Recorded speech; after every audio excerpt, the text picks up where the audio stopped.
I have to start with a question so many men are asking. What made you decide to come over to the Bald and the Beautiful? Probably like most other them. Hair just don't grow no more. That's what happens eventually. I also been dealing with this alopecia thing that I've had for years and kind of had enough of it. And so, yeah, just shaved it off. It's all good. I love it. I love it. Welcome to the club, man. Nice. All right, so It's a nice club. A lot of people have talked about it. Like, I feel like that everyone tells me, welcome to the club. I didn't know it was a thing. It is. It's definitely a thing. So, Austin, I know it's the race. COTA is here, but have you ever come to Austin? Do you ever get outside of the track and get into Austin and see what it's about? I mean, it's obviously people talk about. Have you ever done any of that? Not really. No. We come here and we race, and our hotel is not really in the city, so it's kind of. I mean, just like most weekends, you just go from hotel to track to hotel. Like, that's really it. So, and then maybe back to the airport to go home. But I don't really get to see much. So I don't really have the opportunity. You know, I would love to. Don't get me wrong. It's probably a really cool city, but you know, for us, we're here for a job, right? So the most fun place you can be is Victory Lane in Austin. So Penske's celebrating its 60th anniversary this year. It was last September. The PPM number 6 car won the 2025 Lone Star Le Mans here at COTA. So, fun fact, that was the organization's first and only win at COTA. What's it going to take for the Cup Series to get a win at COTA? Not a great stat for us, is it? But yeah, I mean, it's definitely you know, the 60th anniversary for us is super special. Yeah, I've been around for the 50th, and that was a really special time as well. But it's neat that, you know, we've been able to be around for that long at the level that we've been, right? And I think, you know, just the same for anybody, right? Sometimes there's some short-lived businesses that are around, right, where, you know, fly by night, figure out something, they're good for a little bit, but it can't be sustained. But the way Roger's done it, it's pretty incredible to be doing it for something for 60 years these days. And that's why I'm proud to be a part of it. Right? As soon as he's doing it right, and on the inside, I can tell you it definitely is that way. There's a way things are supposed to go. So to answer your question about COTA, sure, yeah, we want to win here as well, and make sure not just the sports car guys got it. You know, we want to make sure we get one on the NASCAR side too.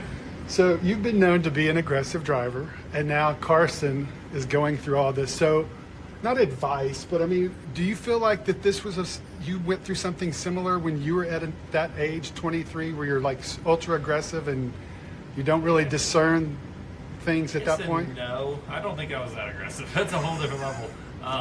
I've been pretty much the same as I've been my whole career, and the field has now caught up to that level of aggression. Where I don't really feel like I'm the most aggressive guy out there anymore. But there's a moment in time where, you know, you got to kind of use your mind a little bit and say, when is it worth it, when is it not? He's still really long races. Sure, he's still young, right? I mean, it's part of it, but you know, if you want to be here for a long time, you have to figure out how to coexist with everybody, right? I mean, we're still competitors. You want to win. Right? It doesn't make you any softer of a driver in any way, but you also got to know what goes around comes around at times, right? And if you want to win championships, you have to play the game. Right. So the Champions Journal, I know you're not going to tell me what you wrote in it, but was there anything along the lines of, to Kyle Larson, you finally broke the Penske streak? No, I didn't write anything about that. But it is something really neat. I actually took it, you know, Jimmy Johnson's the guy that started this whole thing. And so I called Jimmy. I said, hey, I was thinking, like, I wanted to let Richard Petty look at it. Because I thought, this guy's won 7 of them. He just started post his championship. So I thought it'd be really cool for him to read it and write something in it. And maybe do a little bit more with it. So I did challenge Larson to try to do something cool with it as well. And maybe bring it to another champion that has not gotten to see it or written in it that's really impactful on our sport. So it was really neat. Richard wrote something in there. It was awesome. It looks like art, just the way you'd expect it with his autograph. But like everything he wrote was like all like the same font as his autograph. Is really cool. But yeah, definitely really neat. That's a cool thing to do, to just like incorporate past. Yeah, I thought just do something different, right? It's the 3rd time I had it, and all the other times I just did like everybody else, where I just wrote a note to the next person. But it's like, there's a ton of pages in it. It'd take generations to fill it up Right. at one page at a time. So I'm like, let the others see it. This thing's pretty special. That's really cool. So you just talked about Roger Penske. So his influence, he's known for his obsession with detail and precision. What is the most Penske habit you've picked up over the years that has nothing to do with actually driving a race car? The expectation of excellence is what it is. It's not even something that you talk about much. It's just something that it is. The way things look and the way people act are very important to me now. Not that it wasn't before, but it's pretty extreme here. on like how things are supposed to look, and so whether it's your garage at home or any other like place that you go into, you're kind of like, why is that like that? Why is that like? And it's like it's all is wired in your brain. And then most anyone that works for Roger, whether it's in his dealerships or the race team or any other venture, you start to like notice like, you got Penske-fied. You've been part of this for a while. You get it. You can tell just by the workspace. All right. If you could change one rule or process in NASCAR, what would it be?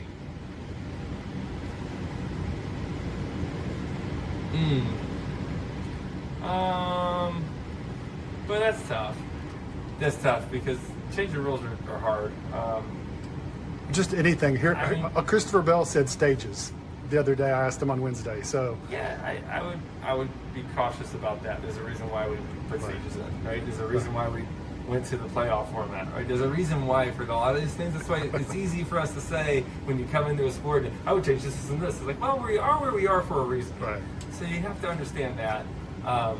I would try to find a way where the trailing car can affect the lead car, just like the old car used to, right? Where it's taking air off the spoiler. I would want to get back to that somehow. That would be my number one thing. Okay.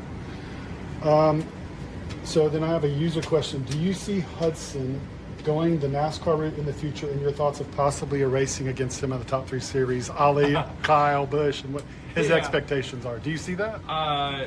I don't see me being around long enough for that. It's a long ways away. Well, I looked it up. He's That's 10 years, from so now. 45. You'll be 45? Yeah, no way.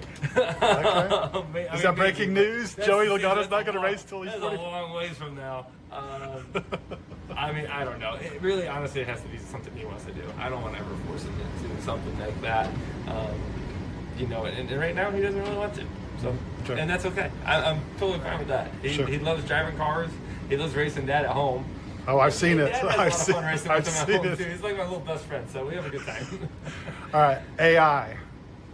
What capacity do you have any use of AI? I mean, I'm trying to get a feel for drivers and crew chiefs and what their usage of AI is. So, what do you have any use?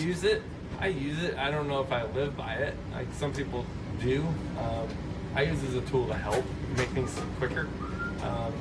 But the human touch is also very important. And in motorsports, there's a lot of things that you cannot quite do yet.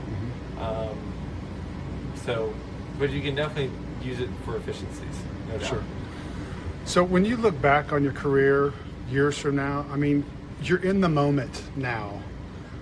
A 3-time champion, you're going to be in the Hall of Fame. Do you just ever take that 50,000 foot perspective and go, holy crap, I'm here? I mean, this is wild to be here. Bless you. No, and I don't think I ever will. I think, and I've thought about this before, like when people would ask me that question, I'm like, yeah, someday I probably will. I probably won't. I'll probably just be on to the next thing, right? Like whatever the next thing is, it's just my way I live. Where it's like, the wins are great, that's all I go for, right? It's just win, win, win. But then when this is done, I'm going to be all in on whatever the next thing is, something, whatever that is. And I think you'll just move on, right? Like, it's great in the moment, sure, and I enjoy the moments like everyone else would, but I don't really want to live in the past much. I'm going to want to look for the next thing.